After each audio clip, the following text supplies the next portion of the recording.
সাংঘবের গল্পপাঠ চ্যানেলে আজকে আপনাদের জন্য রয়েছে শীর্ষেন্দু মুখোপাধ্যায়ের লেখা একটি গল্প, শাক ভাতের দাম। আপনারা যদি আমার চ্যানেলে নতুন হয়ে থাকেন তবে অবশ্যই চ্যানেলটি সাবস্ক্রাইব করে নিতে ভুলবেন না। শুরু হচ্ছে আজকের গল্প, শাক ভাতের দাম। কুড়োরাম গরিব মানুষ, কচু ঘেঁচু বেচে কোনো ক্রমে তার খাওয়াটা পড়াটা জোটে। তার বড় কষ্ট, যেই জমিতে কচু ঘেঁচু ফলায় তাও তার নিজের নয়। পতিত পাবন ঘোষ মশাইয়ের। পতিত বাবুর জমি অর্থাৎ বাগানে কুড়োরামের বাবা হরেরাম মালির কাজ করতেন। তার মাইনে ছিল 13 টাকা। বাপের কাজটাই করে আসছে কুড়োরাম, তার মাইনে ছিল 150 টাকা। তা পতিতবাবু গত বছরেই গত হলেন। তার 3 কুলে কেউ নেই বলে বড়সড় বাড়ি আর 5 বিঘের বাগানখানা বেওয়ারিশ পড়ে আছে। কুড়োরামের বেতনও বন্ধ। এখন কুড়োরাম খাই বা কি, পরেই বা কি। ওদিকে গায়ের মাতব্বররা তাকে এত্তেলা দিয়ে ডেকে পাঠিয়ে সাফ বলে দিয়েছে, ওই জমি আর বাড়ি এখন সরকার বাহাদুর সম্পত্তি নিলামে তুলে বেচে দেবে। সুতরাং কুড়োরাম যেন অন্য পন্থা দেখে। কুড়োরামের মাথায় বজ্রাঘাত। বাগানে ফল পাকুড় কচু ঘেঁচু বেচে যাওয়া বা দিন চলছিল, এখন সেগুড়েও বালি। যতদিন নিলামে না উঠছে ততদিনই যায় একটু মাথা গোজার জায়গা। এরপর গাছতলায় গিয়ে দাঁড়াতে হবে। ভেবে ভেবে কুড়োরাম ভারী দুর্বল হয়ে পড়েছে। ভাগ্য ভালো তার সংসারে কেউ নেই। মা বাপ গত হওয়ার পর সে একা বোকা পড়ে আছে। সংসার করে ইচ্ছে যে হয়নি তা নয়, তবে সংসার পাতলে আরও দুর্ভোগে পড়তে হতো। কুড়োরাম একদিন সকালে দেখতে পেল একজন উলোঝুলো লোক বাগানে কি যেন খুঁজে বেড়াচ্ছে। এবারে কোথাও পাহারাদার নেই। কুড়োরামই মালি, সেই যা কিছু দেখে শুনে রাখে, তবে কিনা তেমন রোখা চোখা লোক নয়, ভারী নিরীহ মানুষ, গরিবরা যেমন হয় আর কি। কুড়োরাম লোকটার কাছে এগিয়ে এসে বলল, কি খুঁজছেন বাবা মশাই? লোকটার পরনে ছেঁড়া প্যান্টেলুন, গায়ে জড়ানো একটা তেলচিটে কালো কোট, বোধহয় একসময় উকিলের কোটই ছিল। লোকটার সাদা দাড়ি গোঁফ, সাদা এক মাথা এলোমেলো চুল। বলল, কুড়োনোই আমার স্বভাব বুঝলে। এই দেখো, 2টো পাথরের টুকরো, একটা পুরনো পেরেক, একটা পুরনো কাগজ কুড়িয়ে পেয়েছি। তা এগুলো কোন কাজে লাগবে? লোকটা উদাস গলায় বলে, কোনটা কোন কাজে লেগে যায় কে বলতে পারে বলো? আমার বাবু কোনো জিনিস ফেলনা বলে মনে হয় না।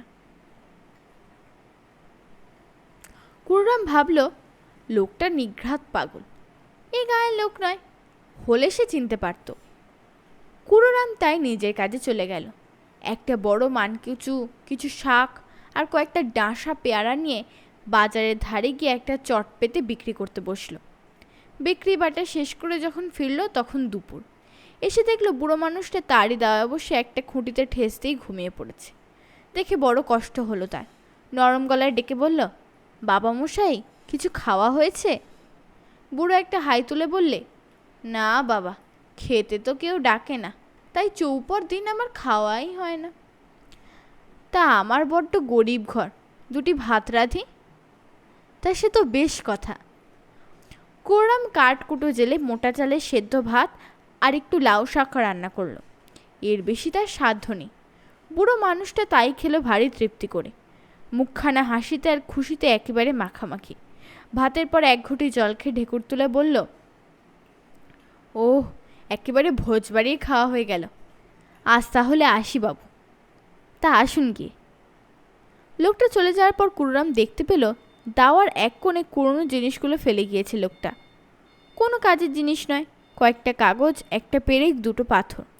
কাগজগুলো উল্টে পাল্টে একটু দেখল কুড়োরাম। পতিতবাবু তাকে অবসর সময় একটু আধটু পড়াতেন, অক্ষরজ্ঞানটা তার ছিল। দেখল কাগজে বাংলা হরফে কিছু যেন লেখা আছে, আর কাগজগুলোর সরকারি সিলমোহরও রয়েছে। বহু কষ্টে খানিকটা মর্বোদ্ধার করতে গিয়ে কুড়োরামের চোখ কপালে উঠল। সর্বনাশ, এ তো রীতিমতো একটা দানপত্র বলেই মনে হচ্ছে। পতিত পাবন ঘোষ তার বিষয় সম্পত্তির সব কিছু যে স্বয়ং এই কুড়োরাম বিশ্বাসকে দিয়ে গিয়েছেন। কুড়োরামের ব্যাপারটা মোটেই বিশ্বাস হলো না। হয় সে স্বপ্ন দেখছে, নইলে কেউ তার সঙ্গে রসিকতা করছে। এ কি আর সত্যি হতে পারে? শুনলে যে লোকে তাকে ঢিল মারবে। ভয় ভয় কুরুরাম কাগজগুলো ঘরে কুলুঙ্গিতে লুকিয়ে রেখে দিল। মোড়ল মাতব্বররা টের পেলে তার কপালে সত্যিই কষ্ট আছে। বাকি দিনটা কুরুরাম ভারী আনমনে কাটালো। রাতে তেমন ভালো ঘুম হলো না। শেষ রাত্রে হঠাৎ মনে হলো, আচ্ছা একবার রাধেশ্যাম রায়মশাইয়ের কাছে গেলে কেমন হয়। রাধেশ্যাম বড় ন্যায়নিষ্ঠ লোক, পুজো পাঠ না করে জল গ্রহণ করেন না, দান ধ্যানও যথেষ্ট। তিনি পতিতবাবুর বন্ধুও ছিলেন। সকাল বেলাতেই কাগজগুলো নিয়ে খুব ভয়ে ভয়ে সে গিয়ে রাধেশ্যাম বাবুর বাড়িতে হাজির হয়ে সাষ্টাঙ্গে একটা প্রণাম করল। রাধাবাবু বারান্দায় বসে পাখিদের দানা খাওয়াচ্ছিলেন। তাকে দেখে বললেন, কি খবর রে? আজ্ঞে বড় আতান্তরে পড়ে আসা, যদি কষ্ট করে এই কাগজগুলো একটু দেখেন। রাধুবাবু কাগজগুলো নিয়ে চোখে চশমা এঁটে বেশ মন দিয়েই দেখলেন। তারপর অবাক হয়ে বললেন, এই যে অবাক কাণ্ড রে। কুরুরাম হাত জোর করে বলে, আজ্ঞে কাণ্ড কেন বুঝতেই আপনার কাছে আসা, মনে হচ্ছে আমার সঙ্গে কেউ রসিকতা করছে। রাধুবাবু মাথা নেড়ে বলেন, তোর মতো লোকের সঙ্গে রসিকতা করার জন্য কেউ এত কাঠখড় পোড়ায়নি, তবে আমার কাছে এসে ভালো করেছিস। এই কাগজ মোড়ল মুরব্বীদের হাতে পড়লে ছিঁড়ে আগুনে ফেলে দিত। পরদিনই চণ্ডীমণ্ডপে গায়ের মাথারা সব জড়ো হলো। প্রথমে খুব চেঁচামেচি হলো, এ কাগজ জাল, কুরুরাম সকলের চোখে ধুলো দিয়ে ওই অত বড় সম্পত্তি গাপ করতে চাইছে, লোকটা বরাবরে মিটমিটে শয়তান, ইত্যাদি ইত্যাদি। রাধুবাবু বিচলিত হলেন না, বললেন, এই উইলে দুজন জবরদস্ত সাক্ষীও আছে, একজন কমলেশ্বর গাঙ্গুলি, অন্যজন বিষ্ণুপদ রায়চৌধুরী। তাদের ডাকা হোক। কমলেশ্বর গাঙ্গুলি প্রাচীন জমিদার বংশের উত্তর পুরুষ, লেখাপড়া জানা লোক এবং ভারী ভারী কি স্বভাবের। বিষ্ণুপদ ছিলেন একজন উকিল, ইদানিং শরীর ভালো নয় বলে প্র্যাকটিস ছেড়ে গায়ে এসে বিশ্রাম নিচ্ছেন। দুজনে এত্তেলাপে এসে বললেন, হ্যাঁ তো, এই উইলের আমরাই সাক্ষী। পতিতবাবু সজ্ঞানেই দানপত্র আমাদের সামনে সই করেছেন, তবে কথাটা প্রকাশ করতে নিষেধ করে গিয়েছেন, পাছে কুরুরামের ওপর সবাই খর্গহস্ত হয়ে ওঠে। এতেও মজলিসি সভা সহজে ঠান্ডা হলো না। অনেক বাঘ বিতণ্ডা চলল। কেউ কেউ এমন বলল, কুরুরামের মতো অপদার্থকে অত টাকার সম্পত্তি দেওয়া ঠিক হবে না, ওকে 2-4 হাজার টাকা দিয়ে বিদায় করে দেওয়া হোক। কিন্তু রাধুবাবু, কমলবাবু আর বিষ্ণুপদবাবু বেঁকে বসলেন। তারা বললেন, অন্যায্য বিচার কিছু হলে তারা ছেড়ে কথা কইবেন না। কুরুরাম আগাগোড়া হাত জোড় করে টালুমালু চোখের চেয়ে এই বিতণ্ডা শুনছিল। মাতব্বররা যা বলেন তার মধ্যে কথা কওয়ার আস্পর্ধা তো তার নেই। শেষ অবধি সভা রায় দিল, না, ন্যায্য বিচারে এই সম্পত্তি কুরুরামেরই প্রাপ্ত, তাকে বঞ্চিত করলে মহা অধর্ম হবে।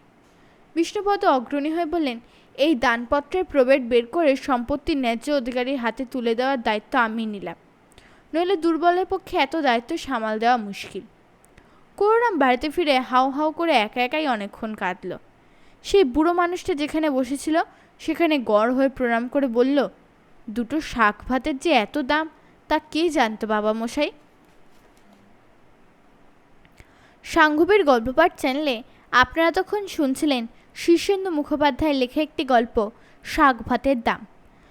আপনাদের যদি আমার গল্পপাঠ ভালো লেগে থাকে তবে অবশ্যই গল্পপাঠটিতে একটি লাইক দেবেন এবং গল্পপাঠটি বন্ধুদের সাথে শেয়ার করবেন। নমস্কার।